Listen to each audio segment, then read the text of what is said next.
13-июлда Мухаммедкалы Дүйшекевич айтты, эгерде коопсуздук долбоору ишке киришпесе керт башмачылар жооп берет деди. 23 мен карап чыктым, 23-июлда дагы айтты, мен ошолорго айттым, Грузияга барып келдим, ошолордун коопсуздук боюнча долбоорун карап чыгып туруп, киргизгиле деди эле, бул тармакка жооптуу болуп туруп, Кубатбек Алчевич Боронов дайындалды. Ал айтты, эгер биз сентябрда ишке киргизе албасак, жооп беребиз дешти. А бүгүн кирген жок, жооп эч ким берген жок. Мына ушуну айттым. Анан экинчи бир маселе бул жанагы бүгүнкү күндөгү Бакыт Шаршембиевке козголгон кылмыш иштеринде болуп турат да. Мен Жогорку Кеңештин тармактык комитетинде жумуш топ түздүм. Ошол Кыргыз Телеком, РПО-РМТР, байланыш агенттиги, маалымат технологиялары боюнча комитетте иштеп аткан мамлекеттик органдарындагы козголгон кылмыштар боюнча маалыматтарды алдым эле. Ошонун алкагында мага биринчи катты Кыргыз Республикасынын башкы прокуратурасы жолдоду. Мына мен катты көргөзүп кетейин. Мындан ошол козголгон кылмыштар жөнүндө кенен маалымат алдым. Бул жерде Бакыт Шаршембиевдин ошол козголгон кылмыштардын түздөн түз тиешеси болбосо да кыйыл түрдө тиешелер бар. Көп иштерде буга айып тагылбаса дагы айып тагыла турган беренелер бар, ал боюнча тергөө иштер турат.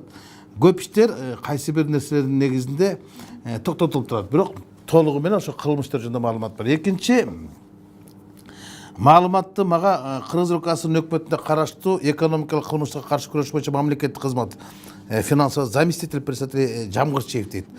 Бул дагы ошол козголгон кылмыштар жөнүндө толугу менен мага маалымат берип атат. Нур Телеком, Альфа Телеком боюнча справка по уголовному ар бир козголгон кылмыштар боюнча берди. Мен ушулардын баардыгын карап көрдүм да, анын бул иштерге тиешеси бар экенин табыштым. Андан кийинки негизги бир документте Кыргыз Республикасынын улуттук коопсуздук кызматы берип атат. Ошол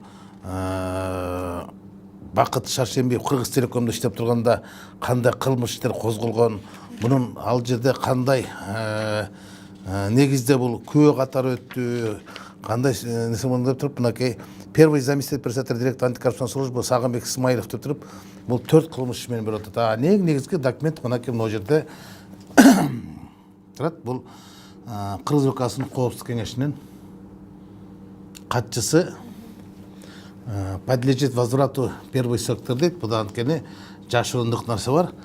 Ушул жерин көргөзүп койгула.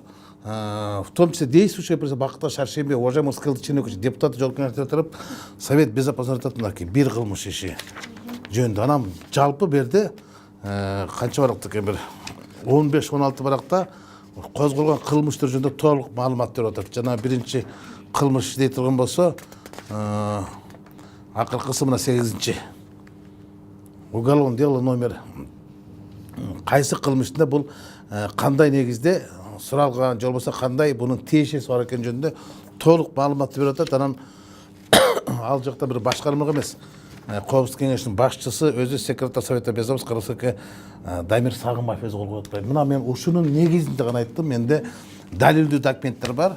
Мен ушуну Жогорку Кеңештин комитетинде карап, анан кийин аныктама жазып, бул жигиттин канчалык ушул кызмат аркаланга моралдык акысы бар дейин десем, кечирип койсун, мен бир топ кесиптештерим ушул аныктамага кол коюудан баш тартышты. Мен алар менен иштеп коюшкандарынан шек жаратып атам, мындай аныктама жазып чыксам, тилекке каршы көпчүлүк менин кесиптештерим колдой коюшту. Ушунча кагаздарды көрүп туруп дагы, анан мен бул жерде чоң саясат бар экенин билдим дагы, бүгүн ачыкка чыгарышка мажбур болдум. Эртең эми муну комитеттин ошол комитетте түзүлгөн жумуш топтун төрагасы катары бул келип түшкөн документтердин баардыгын өлкө башчыбыз Сооронбай Шарипович Жээнбековго жана чечим кабыл кылыш үчүн, анын кызматка ылайыктуулугун карап көрүш үчүн өкмөт башчы Мухаммедкалы Дүйшекевичке жөнөттүм.